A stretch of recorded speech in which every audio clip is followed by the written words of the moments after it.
আমিন। তাদের আপনজন প্রিয়জন স্বজনদেরকে তুমি সবই জামিল আতা করো। আমিন। তাদের উসিলায় তুমি বাংলাদেশের উপর রহম করো। আল্লাহুম্মা আমিন। শান্তির ফয়সালা নাযিল করো। যে যে এলাকা থেকে শহীদ হয়েছে সেই এলাকার মাটিকে তুমি দিনের জন্য মানুষের মুক্তির জন্য তুমি উর্বর বানিয়ে দাও। আমিন। সারা বাংলাদেশের সমস্ত যুবক যুবতীদেরকে প্রচন্ড দেশপ্রেম এবং তোমার প্রতি ভালোবাসা দিয়ে তুমি তাদের অন্তরকে পরিপূর্ণ করে দাও। আসসালামু আলাইকুম রহমতুল্লাহ। আমিরে জামাত ডাক্তার শফিকুর রহমান আজকে যশোর ঝিকরগাছা শহরে যেভাবে প্রোগ্রাম করেছেন, যেভাবে মানুষের সমাগম করেছেন এবং যেভাবে একটি পথসভার মধ্যে মানুষের এত ভালোবাসা, হৃদ্রতা, এত উদারপূর্ণ আচরণ, আজকের শালীনতা দেখে আমি মুগ্ধ হয়ে গেছি। আজকের ভিডিওটি খুবই খুবই খুবই তাৎপর্যপূর্ণ। ইসলামিক দলের একটি নেতা, বাংলাদেশ জামাত ইসলামের আমির ডাক্তার শফিকুর রহমান, ইনি আজকের যে দাওয়াতি কাজ করছেন, দিন নাই রাত নাই, খাওয়া নাই, ঘুম নাই, শ্রান্ত শরীর নিয়ে সারা পৃথিবী ভ্রমণ করে বেড়াচ্ছে। কয়েকদিন আগে দেখেন যুক্তরাষ্ট্র, ব্রিটেন, লন্ডন থেকে তারা প্রোগ্রাম করে আসলো, আবার এরপরে উপদেষ্টার সাথে প্রোগ্রাম করলো। প্রত্যেক দিন এ জেলা থেকে ও জেলা, ও জেলা থেকে উপজেলা, এভাবে প্রোগ্রাম করছেন। এত বিশ্রামহীনভাবে, এত মানুষের উদারতা নিয়ে, মানুষের ভালোবাসা নিয়ে, আল্লাহর দেওয়া জীবন ব্যবস্থাকে প্রতিষ্ঠিত করার জন্য, এই জমিনে প্রতিষ্ঠিত করার জন্য তিনি যে অক্লান্ত পরিশ্রম করছে সেটার কোনো তুলনা হয় না।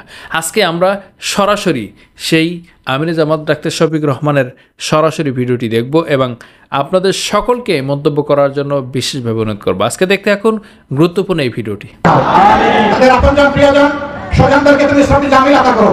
আমিন। তাদের উসিলায় তুমি বাংলাদেশের উপর রহম করো। আল্লাহুম্মা আমিন। শান্তির ফয়সালা নাযিল করো। যে যে এলাকা থেকে শহীদ হয়েছে সেই এলাকার মাটিকে তুমি দিনের জন্য মানুষের মুক্তির জন্য তুমি উর্বর বানিয়ে দাও। আমিন। সারা বাংলাদেশের সমস্ত যুবক যুবতীদেরকে প্রচন্ড দেশপ্রেম এবং তোমার প্রতি ভালোবাসা দিয়ে তুমি তাদের অন্তরকে পরিপূর্ণ করে দাও। আমিন। এরা আমাদের সম্পদ, এরাই আমাদের ভবিষ্যতের বাংলাদেশ। আমরা সেই তারুণ্য সমৃদ্ধ একটি বাংলাদেশ দেখার জন্য এই বয়সে হয়তো আল্লাহ আমাদেরকে রেখে দিয়েছেন। আমাদের সন্তানদের হাতে আমরা একটা নতুন বাংলাদেশ চাই। আমরা গর্বিত।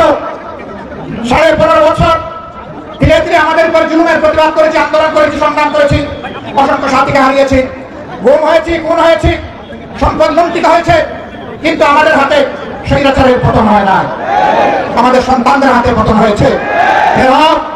আবার তোমার শুকরিয়া আদায় করি, তুমি সেই সন্তানদের অভিভাবক হিসেবে আমাদেরকে মর্যাদা দিয়েছো আল্লাহ। এই যে সন্তানেরা মুখ চিতিয়ে গুলির সামনে দাঁড়িয়ে বলেছিল, হয় অধিকার দে, না হয় আমাকে একটা গুলি দে। হে আল্লাহ, এদের মনের এই বল, দেশবাসীর প্রতি তাদের এই ভালোবাসা, তোমার প্রতি এই ভালোবাসাকে তুমি সর্বোচ্চ মর্যাদায় উচ্চতায় নিয়ে যাও। প্রিয় দেশবাসী, এখন একটা সরকার আমাদের সকলের পক্ষ থেকে দায়িত্ব পালন করছে। এই সরকার নির্বাচিত নয়, জোর করে এসে বসেও নাই। আমরা সবাই মিলে তাদেরকে সেখানে বসেছি, তাদের জন্য দোয়া করবেন।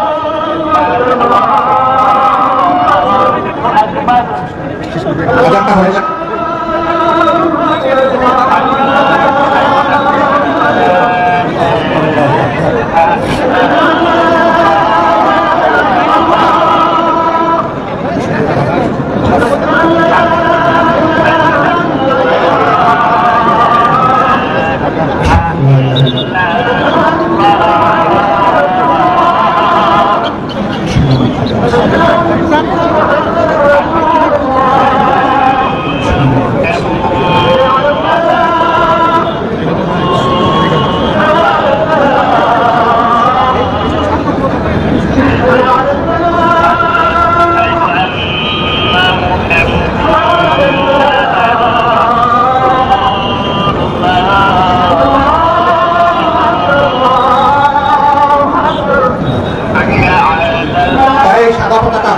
এটা নামাই ফেলেন তো, ওই পতাকাটা নামান, এটা এখানে চলবে না।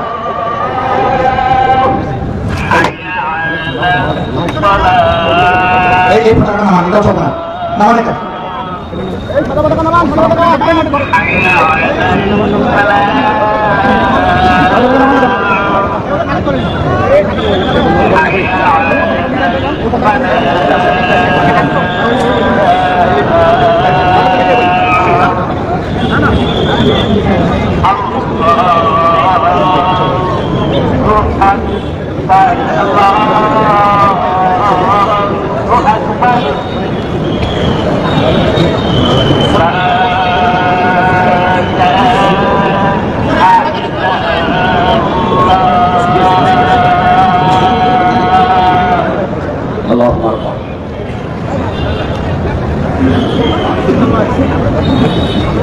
বন্ধুগণ, অনেক রক্ত আর জীবনের বিনিময়ে পাওয়া আমাদের এই দ্বিতীয় স্বাধীনতা, এই স্বাধীনতা কেড়ে নেওয়ার জন্য কালো স্বপ্ন এখন আমাদের মাথার উপর আসমানে ঘুরাচ্ছে। আপনারা কি টের পান?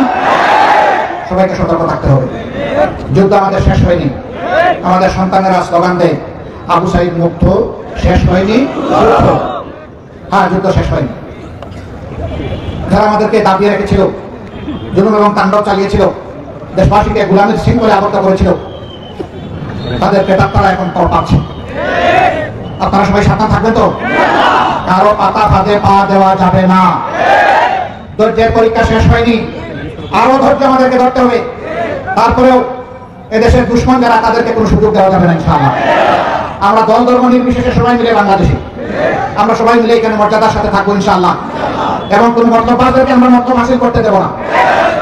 আগামী দিনে মুক্তির মহামিছিলের সামিল হওয়ার জন্য আপনাদেরকে আহ্বান জানিয়ে তাৎক্ষণিকভাবে মহান রবের ভালোবাসায় আপনারা এখানে এসেছেন। আমি আল্লাহর প্রতি কৃতজ্ঞতা প্রকাশ করার পাশাপাশি জিকরগাছার সংগ্রামী মজলুম জনগণকেও আমার এবং প্রিয় সংগঠনের পক্ষ থেকে গভীর কৃতজ্ঞতা জ্ঞাপন করছি। আল্লাহ তাআলা আপনাদের মর্যাদা বাড়িয়ে দিন। আল্লাহ তাআলা এই মাটিকে দিনের জন্য কবুল করুন। এই মাটিতে যাদের রক্ত ঝরেছে, যারা শহীদ হয়েছে, পঙ্গু হয়েছে, আহত হয়েছে, আল্লাহ তাদের বিনিময়ে এই মাটির উপর রহম করুন। আল্লাহ আমাদের সন্তান সন্ততিদেরকে দিনের এবং দেশের প্রতি ভালোবাসা দিয়ে তাদের অন্তরকে পরিপূর্ণ করে দিন।